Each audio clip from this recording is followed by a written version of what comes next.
आणि एक महत्त्वाची बातमी, सोमवारपर्यंत अक्षयचा मृतदेह दफन करा असे आदेश आता हायकोर्टाने दिलेत।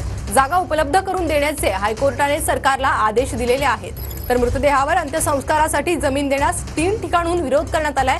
त्यानंतर अक्षयचे आई वडील हे हायकोर्टात गेले होते आणि त्यानंतर हायकोर्टाचे आता हे आदेश समोर येत आहेत। आणि या प्रकरणी आपण अधिक अपडेट घेऊयात आपले प्रतिनिधी अक्षय मंकणी यांच्याकडून। अक्षय, प्रणिता, बदलापूर बलात्कार केस प्रकरणामध्ये आरोपी अक्षय शिंदेचा एन्काउंटर जो आहे तो करण्यात आलेला होता। खरं तर त्या सगळ्या संदर्भात अक्षय शिंदे याचा मृतदेह दफन करण्याकरता त्यांच्या कुटुंबियांना वणवण भटकावी लागत आहे, कारण की अक्षय शिंदे याचा मृतदेह दफन करण्याकरता त्यांच्या कुटुंबियांना जी जागा जी आहे ती उपलब्ध होत नाहीये। अनेक संस्थांचा आणि पक्षांचा त्यांना विरोध होत आहे। या सगळ्या संदर्भात अक्षय शिंदे यांचे वकील जे आहेत अमित कटानवरे यांनी कोर्टात याचिका दाखल केलेली होती की अक्षय शिंदे याचा मृतदेह जो आहे तो लवकरात लवकर दफन करण्याच्या संदर्भात ही याचिका होती। यावरती हायकोर्टाने सुनावणी देत सरकारला या सगळ्या संदर्भात सांगितलंय की सोमवारपर्यंत या मृतदेहाचं दफन करण्याकरता जागा जी आहे ती उपलब्ध करून देण्यात यावी। आणि त्याचसोबतच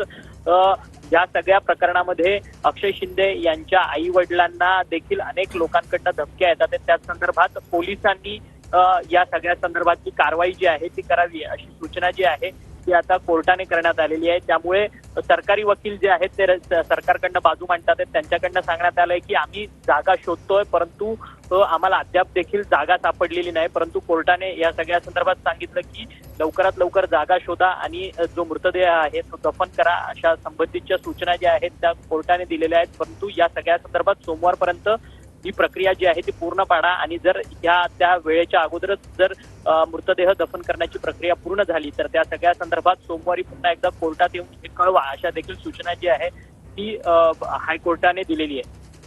नक्कीच अक्षय, धन्यवाद या सविस्तर माहितीसाठी। तर अक्षय शिंदेच्या अंत्यसंस्कारासाठी जागा उपलब्ध करून द्या असे आदेश आता हायकोर्टाकडून देण्यात आलेले आहे। सरकारला हे आदेश देण्यात आलेले आहे। सोमवारपर्यंत या संदर्भात कारवाई करण्याचे आदेश कोर्टाकडून देण्यात आले आहेत।